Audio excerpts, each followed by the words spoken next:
नमस्कार, स्वागत है आपका यूट्यूब चैनल उल्टा चश्मा पर। लेकर आया हूँ आपका अपना कार्यक्रम विश्लेषण विद वानखड़े। आज खबर बहुत तीखी है। तीखी इसलिए कि आज बंगाल की शेरनी दहाड़ी है। नेताजी इंडोर स्टेडियम में आज तृणमूल कांग्रेस ने अपने सांसद, विधायक, पंचायत स्तर के नेता और गांव के नेताओं का एक सम्मेलन बुलाया था। सम्मेलन को स्वयं तृणमूल कांग्रेस की सुप्रीमो, पश्चिम बंगाल की मुख्यमंत्री ममता बनर्जी ने संबोधित किया। अभिषेक बनर्जी जो उनके भतीजे हैं और महामंत्री भी है, उनकी तबीयत ठीक नहीं थी, लेकिन वीडियो कॉन्फ्रेंसिंग से उन्होंने भी संबोधित किया। और आज मैंने जो कहा कि तीखी खबर है, तो आज ममता ने जो कहा वो सीधा केंद्र से टकराव था। ममता ने कहा कि आज आप हम पर हंस रहे होंगे क्योंकि पार्टी के नेता अनुव्रत मंडल, पार्थ चटर्जी, मानिक भट्टाचार्य, ज्योति प्रीतम मल्लिक जेल में है। यह परंपरा जारी रहेगी। भविष्य में जब आप उस कुर्सी पे नहीं होंगे तो आप कहाँ होंगे? आप भी कोठरी में होंगे। हमारे 4 नेताओं को भ्रष्टाचार के मामले में जेल में भेजकर आप ये सोच रहे होंगे कि हमारा आंकड़ा कम होगा। अगर जेल में भेजकर भ्रष्टाचार के आरोप लगाकर आप 4 लोगों को बदनाम करना चाहते हैं, पार्टी को बदनाम करना चाहते हैं, तो फिर मैं 8 लोगों के आपके हत्या और भ्रष्टाचार के मामलों में भी जेल भेज सकती हूँ। ये सीधा मुझे याद आता है 2016 का नारद स्टिंग के टेप जब आए थे और टीएमसी के कई नेता उसमें उलझे हुए पाए गए, तब ममता ने फ्रंट संभाला था और पूरी ताकत से अपने लोगों का बचाव किया। यहाँ ममता ने जिन लोगों का बचाव करने का नाम लिया, उसमें पार्थ चटर्जी का नाम बड़ा सरप्राइजिंग है, क्योंकि पार्थ चटर्जी के ऊपर जब ईडी की रेड हो गई, उनके एक सहयोगी के यहाँ रेड हुई, वहां करोड़ों रुपए पकड़े गए। ममता ने उनको मंत्रिमंडल से बाहर निकाला। लगा था कि पार्टी ने उनसे हाथ हटा दिया, लेकिन आज ममता ने उनका नाम लेकर बता दिया है कि ममता बस अपने सभी कार्यकर्ताओं और सभी नेताओं के लिए पीछे हिमालय जैसी खड़ी है। महुआ मोइत्रा और पार्थ चटर्जी की खास उन्होंने बात की। महुआ मोइत्रा के बारे में उन्होंने कहा कि महुआ मोइत्रा को बदनाम करने का षड्यंत्र है और उनकी सांसद सदस्यता भी जा सकती है। लेकिन मुझे विश्वास है, जितनी ताकत से वो वहां दहाड़ती थी, सांसद में सवाल पूछती थी, वो सांसद के बाहर पे भी अपना अभियान चलाएगी। ममता के कुछ तेवर जो उग्र हुए, वो कहीं ना कहीं 2024 की तैयारी दिखाई देती है। उन्होंने कहा कि 2024 की तरह जंग लड़ने के लिए फिर से तैयार रहिए। उन्होंने अपने उद्बोधन में सीपीएम को भ्रष्ट कहा, उनके भी भ्रष्टाचार के किस्से सुनाए, लेकिन कांग्रेस के बारे में एक शब्द भी नहीं बोला। और इंडिया गठबंधन ये विपक्ष की ऐसी मजबूत दीवार है, ऐसा कह के उन्होंने इंडिया गठबंधन की प्रशंसा भी की। ममता बनर्जी का ये कहना कि यदि केंद्र के पास ईडी, सीबीआई और अन्य जांच एजेंसी है, तो मेरे पास भी बंगाल पुलिस है। ये जो टकराव राज्य और केंद्र के बीच में हो रहा है, ये भी क्या लोकतंत्र में नई परिभाषा लिखने जा रहा है या लोकतंत्र को नए से डिफाइन करने जा रहा है। जहां जहां विपक्ष की सरकारें हैं, वहां अक्सर जांच एजेंसियों का प्रकोप होते हुए हमने देखा है।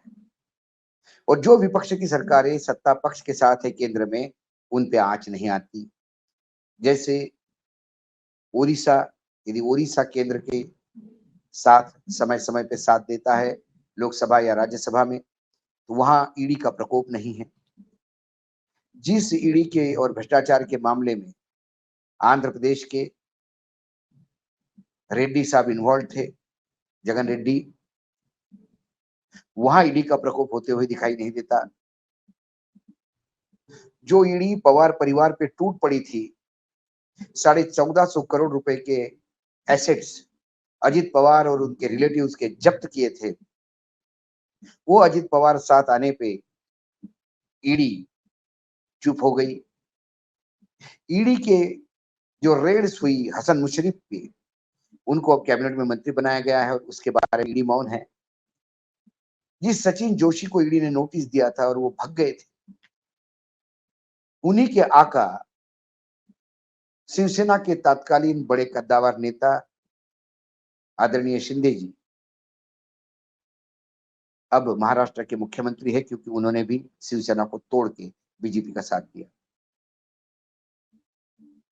बाकी जगह आम आदमी पार्टी दिल्ली हो, पंजाब हो, मध्य प्रदेश की छत्तीसगढ़ की सरकार हो, केसीआर की सरकार हो तेलंगाना में, वहां डीएमके की सरकार हो तमिलनाडु में, जहां जहां विपक्ष की सरकार है वहां वहां ईडी है। ये क्लियर कट माय वे और हाईवे वाली बात है। यदि आप मेरे साथ नहीं हैं तो फिर आप हमारे खिलाफ है, और आप हमारे खिलाफ है तो फिर आप राष्ट्र के खिलाफ है, और आप राष्ट्र के खिलाफ है तो फिर सारी जांच एजेंसियां आपके खिलाफ है। लेकिन जब अति हो जाती है, खासकर मैं बिहार का नाम लेना भूल गया, बिहार में भी वही ईडी का प्रकोप है। लेकिन जब अति हो जाती है तो फिर केजरीवाल ने भी ललकारा। आज केजरीवाल ने कहा कि मैं गांव घर घर जाके आम जनता को पूछूंगा क्या क्या मुझे वो मुख्यमंत्री देखना चाहते जेल में रहते हुए भी, क्योंकि उन्हें आशंका है कि उन्हें जेल में डाल दिया गया। आम आदमी पार्टी के कई लोगों को वैसे भी जेल में डाल दिया गया।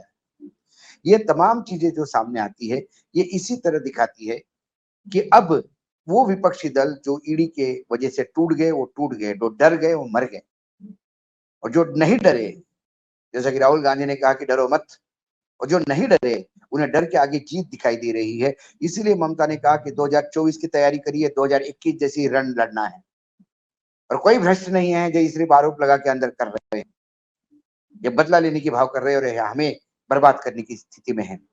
लेकिन सत्ता में हम भी आएंगे तो हम भी उनको कालकोठरी में डालेंगे। सवाल ये है कि क्या ऐसा ही चलता रहेगा हमारे देश में, तो फिर भ्रष्टाचार उजागर कहाँ होगा। जब भारतीय जनता पार्टी के नरेंद्र मोदी जी ने ये कहा था कि मैं सत्ता में आने के बाद कहीं पे भी भ्रष्टाचार होने नहीं दूंगा, तो लोगों का विश्वास भी था, क्योंकि कम से कम उनका तो अपना कैरेक्टर बहुत क्लीन है। लेकिन क्या हुआ, उन्होंने भ्रष्टाचार की लड़ाई लड़ी, लोग उसमें भी खुश थे कि कम से कम विपक्ष का भ्रष्टाचार तो बाहर आ जाता है।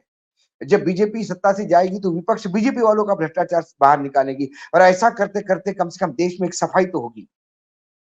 लेकिन जब भ्रष्ट लोग, हेमंता विश्वकर्मा वहां पे बन गए, मुख्यमंत्री बन गए हेमंता जी आसाम में, बंगाल में कई जो ममता बनर्जी के भ्रष्ट सांसद थे, विधायक थे, वो बीजेपी ने अपने साथ ले लिए।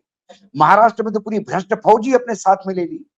तो लोग कहने लगे कि क्या कहीं एक वॉशिंग मशीन है, और इस वॉशिंग मशीन में क्या लोग निकलते हैं।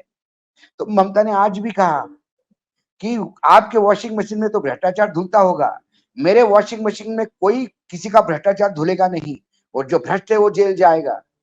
ये जो बदले की भावना की जो राजनीति चलेगी, क्या ये बदले की भावना की राजनीति इस देश के लोकतंत्र को बचाएगी। हमें लोकतंत्र की चिंता है। टीएमसी के भ्रष्टाचारी अंदर जाते हैं या भाजपा के भ्रष्टाचारी अंदर जाते हैं, इससे देश का भला नहीं होगा। यदि राज्य और केंद्र में लगातार टकराव होगा तो ये जो संघीय ढांचा है ये कहीं ना कहीं कमजोर होता दिखाई दे रहा है। इसलिए ममता की जो लंका हुंकार है आज, उसके दो दहाड़ है कि मैं हत्या के जुर्म में आपके 8 लोगों को अंदर कर दूंगी, ये बहुत विचार करने लायक चीज है। यदि ऐसे ही सारे राज्यों ने ये काम करना शुरू कर दिया, हर राज्य में कल बंगाल में होगा, उसके बाद बिहार में होगा, उसके बाद झारखंड में होगा, उसके बाद महाराष्ट्र में होगा, और यदि छोटे छोटे बातों पे हत्या के मुकदमे होके यदि बीजेपी के नेता अंदर चले जाने लगे तो ये बड़ा टकराव होगा, न्यायालय में केसेस का और भंडार बढ़ेगा। तो कहीं ना कहीं केंद्र को भी ये देखना होगा, और न्यायपालिका जो इन तमाम चीजों को देख रही है उसे भी कहीं ना कहीं मात्र पिक्चर पास करने से काम नहीं होगा, ऑपरेटिव जजमेंट में कोई ना कोई ठोस जजमेंट देना होगा। हमने संजय सिंह के या सिसोदिया के केस में भी बोला कोर्ट ने ऐसे पूछा कि जैसा कोई कुछ हुआ ही नहीं है, लेकिन फिर सिसोदिया को जमानत भी नहीं हुई। तो कोर्ट का जो तमाम स्ट्रक्चर थे वो बेनामी हो गए। तो कई बार ये लगता है कि क्या कोर्ट को भी हेडलाइन में आने का और हेडलाइन बनाने का एक चस्का लग गया है। इस देश का आम नागरिक जो शांति की जिंदगी जीना चाहता है, जो सरकार विकास करे, सरकार अपना काम करे, देश को आगे बढ़ाए, ये चाहता है। यदि सरकार आपस में उलझती रही और यही एक काम करते रहे, तो फिर विकास कौन करेगा और कब करेगा? सवाल ये है। आज एक खबर सामने आई, मुझे लगा इसको विश्लेषण चाहिए। इसके लिए आपके सामने एक खबर लेके आया हूँ। कल फिर किसी विषय के पे लेके आऊँगा, तब तक के लिए नमस्कार। देखते रहिएगा यूट्यूब चैनल उल्टा चश्मा।